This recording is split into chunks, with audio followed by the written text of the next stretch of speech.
In 1942, in the middle of the Second World War, forest ranger Harikishan Madhwal of the Nanda Devi National Park came upon a lake unlike any other he had seen before.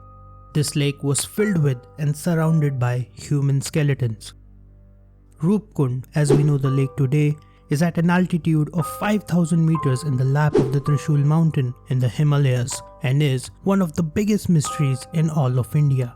The lake remains frozen for most of the year, but in the summer, when the ice melts, it reveals the skeletons hidden behind the frost, with their numbers ranging from anywhere between 600 and 800.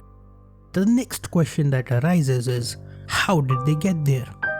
Many theories tried to explain the place, that they were an ill-fated attempt by an army to conquer Tibet, or maybe they were not an army but traders lost on their way trying to reach the same place, perishing in the unforgiving elements of the region.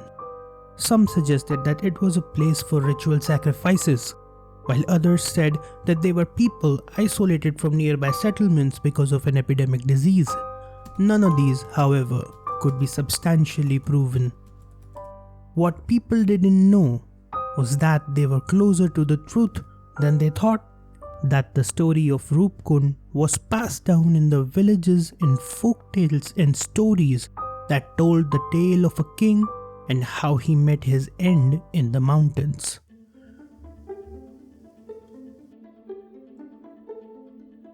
Nanda Devi is an aspect of Parvati and is the goddess of bliss.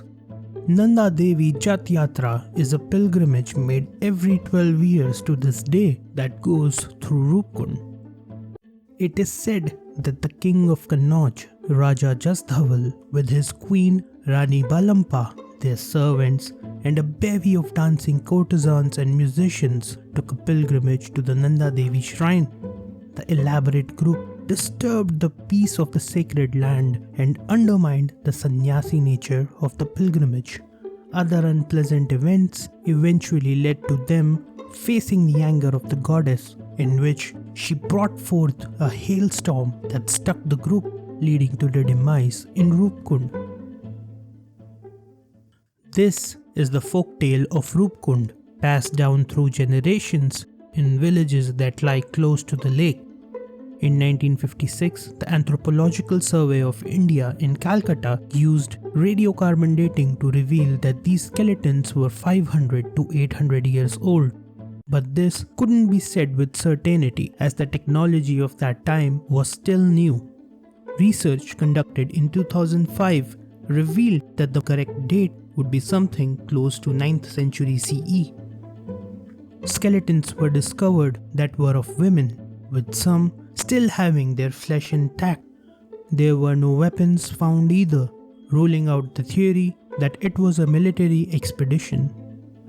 No tradable goods were ever found, and no known trade route goes to Tibet through this area, ruling out the possibility that they were lost traders. The presence of women ruled out ritual sacrifice. The only thing that does exist is the pilgrimage to Nanda Devi, and thus it is very likely that these skeletons were those of pilgrims. This was accepted as the most probable theory for many years, but in 2019, new research conducted on Roopkund revealed something that nobody had even ever thought of.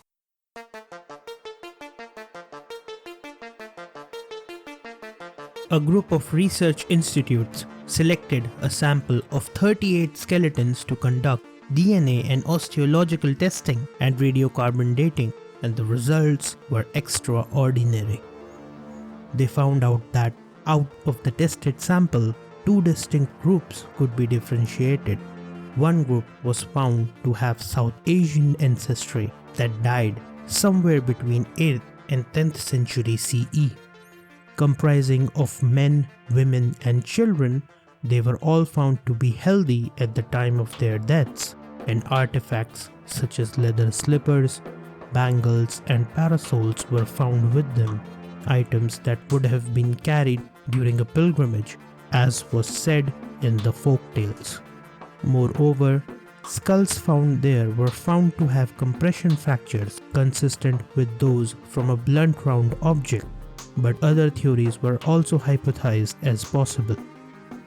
It is possible that this group were pilgrims who died during an event like a severe hailstorm in Roopkund.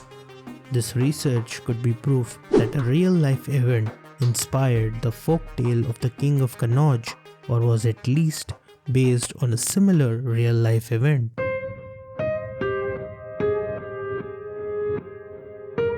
The second group, however, provided us with more questions than answers.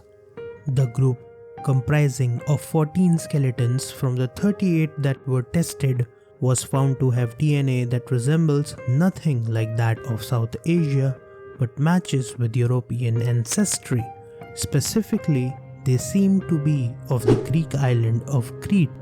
They too were a group of men and women, just like Group 1, but their deaths were 1,000 years apart, as discovered during the radiocarbon dating of the skeletons, which placed their deaths between 18th and 19th century CE.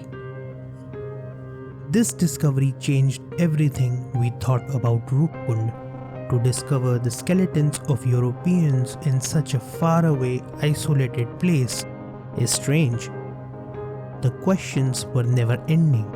Who were they? What were they doing there? How did they die? We have already established that the only known use for the route is for a Hindu pilgrimage. Why were a group of Europeans, men and women, taking such an arduous trip? During the times to which the skeletons were dated, Hinduism has not been found to have spread in Greece, the place where those people had originated. So, a pilgrimage doesn't seem likely to be the answer. There are a few theories that try to explore the possible reasons. India is one of the oldest civilizations in the world and has had contact with various other civilizations, including the ones that have existed around the region of Greece. The existence of an isolated group of Europeans inhabiting India that traveled to Roopkund could explain the mystery, and there is a group of such people who fit the criteria: the Kalash. The Kalash are a small group of indigenous people who live in the modern-day northwestern Pakistan and claim to be descendants of Alexander the Great's army when his campaign reached India. They also practice a religion that is a form of animism and ancestor worship, but research showed that they didn't have the DNA similar to those found in Roopkund. So, if not the Kalash, could there be another Greek group living in India during that time? This also seems unlikely, as the samples at Roopkund were found to have no South Asian mixing and were not inbred, something that would have happened if they had inhabited India for any significant amount of time. So, they were not a group of people who lived in India. Maybe they were a group who traveled to India and, for some unknown reason, went to Roopkund, where they met their end. This theory also has a problem. There are no records of any group traveling to India, specifically to Roopkund. The folktales mention nothing about a bunch of traveling foreigners in the recent past, which they would have if anything like that had happened. There is also no Greek record of a group traveling to India during that time. Another theory says that instead of the Greeks, it could have been Armenians who actively traded during that time in India, Nepal, and China. DNA testing rules that out too, as they do not match and there was nothing valuable ever found in the skeletons that would have been there because of the presence of traders. Scientific research into Roopkund has provided us with questions and answers aplenty. The folk tales of the villages may have very well been inspired by real incidents, while the presence of European skeletons perplexed everyone who ever investigated the story of Roopkund. How they got there remains unexplained, and the mystery of Roopkund still stands unsolved.